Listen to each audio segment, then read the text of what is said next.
कुमार के अचानक video call आने से बच्चे खुश हो बातें करने लगे, जल्दी आने की फरमाइश करने लगे। जब सुकुमार ने सुविता से कहा, अकेले रहकर मैं थक गया हूँ, 1 सप्ताह की छुट्टी लेकर घर आ रहा हूँ और हेड ऑफिस को भी लेटर भेजा है, जल्दी मेरी वापसी करे।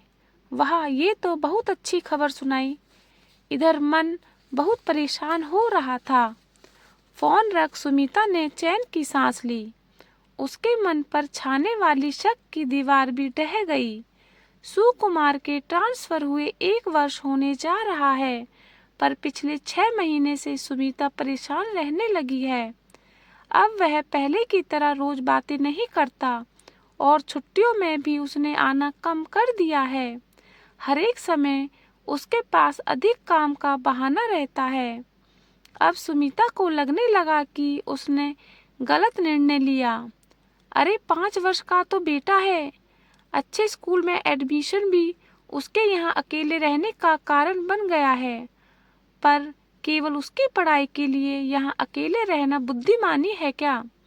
आजकल आए दिन उसके स्कूल से शिकायत आ रही है।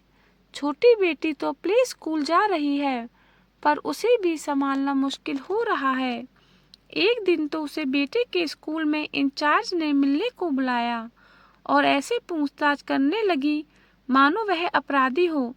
जब इंचार्ज को पता चला कि पति साथ नहीं रहते, उनकी पोस्टिंग दूसरी जगह है, तो उसने कहा कि बेटे के चिड़चिड़ापन और तोड़फोड़ करने के पीछे यह कारण हो सकता है।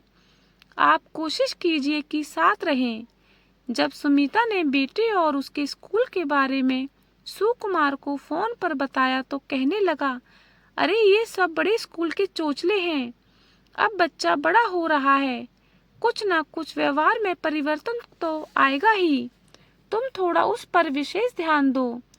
उसने तो आसानी से कह दिया, लेकिन वह कस्बे में जो गुल खिला रहा है वह तो अपने घर में किसी से नहीं कह सकता। जिंदगी में पहली बार उसके मन का हो रहा है। अभी तक तो उसके बाबूजी ने जो चाहा उनके अनुसार हुआ, पढ़ाई, प्रतियोगिता, परीक्षा की तैयारी और फिर शादी भी।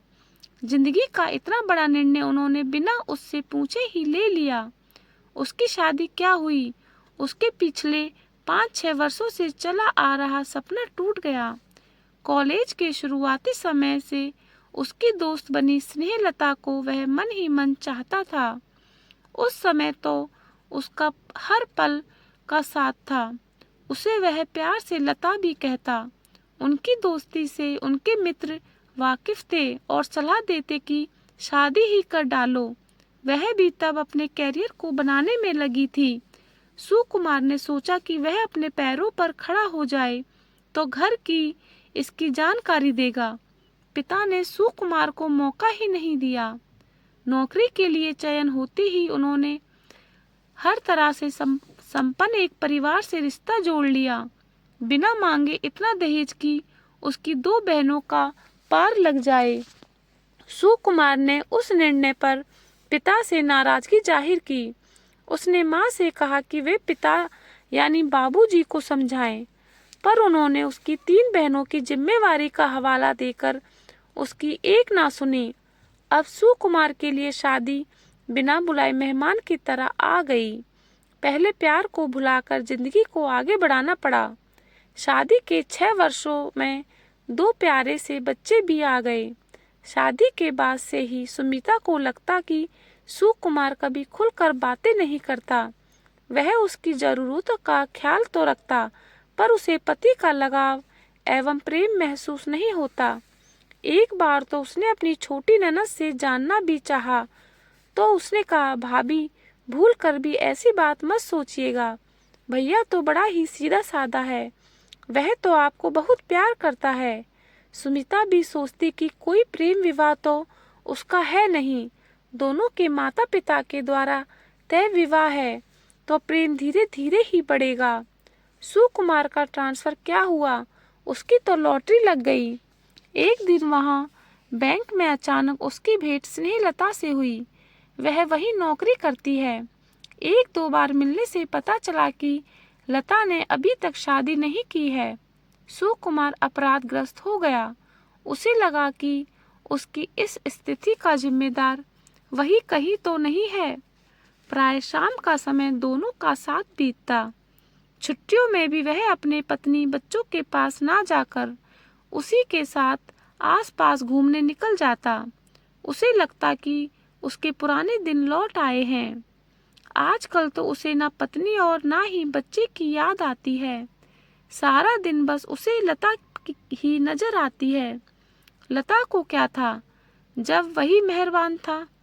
उसके साथ होने से खुशी उसे भी होती, पर वह दिल के साथ दिमाग का इस्तेमाल करती।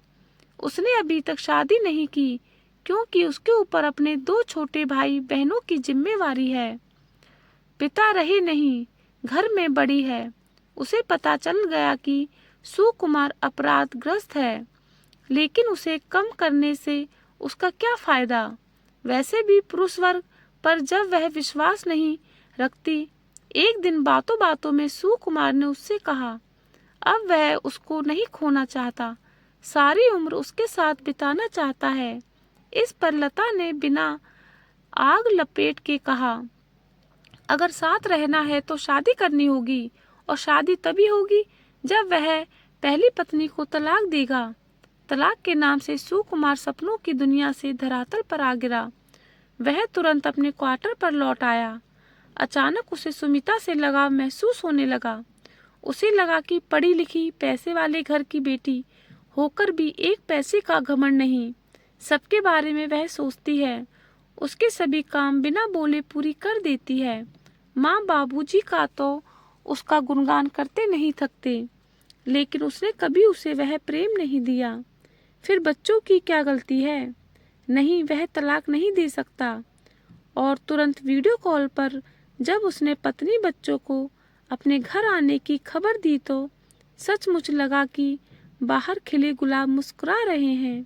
थैंक यू दोस्तों, लाइक करें, सब्सक्राइब करें एंड शेयर करें। Thank you so much.